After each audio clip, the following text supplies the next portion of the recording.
Λοιπόν, έχουμε τοποθετήσει την Gateway SIM, η οποία μόλις ήρθε μέσα στο iPhone 4.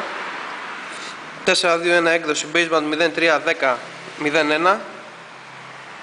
Λοιπόν, πρέπει να την κόψετε την κάρτα όπως δείχνει εδώ, για να χωρέσει μέσα σε αυτό εδώ, να χωρέσει αυτό το μαύρο τσιπάκι.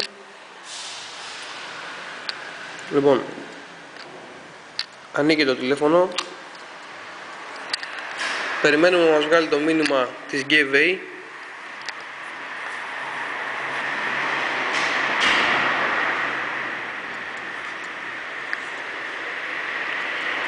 Μετά την αποδοχή περιμένουμε να μας βγάλει μία μπαρίτσα σήμα.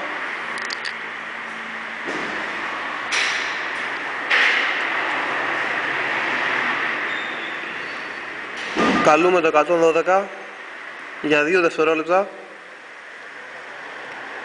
Το κλείνουμε.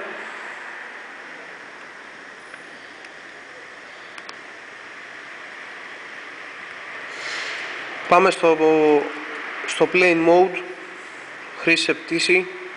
Ενεργοποιούμε, απενεργοποιούμε αμέσως.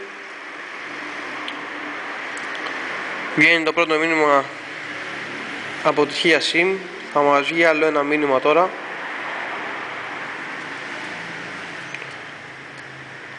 Ξανακάνουμε το ίδιο.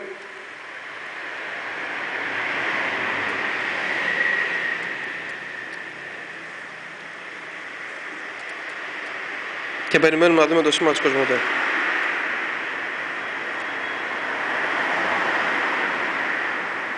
Το τηλέφωνο έτοιμο για χρήση. Για το appleworldelas.com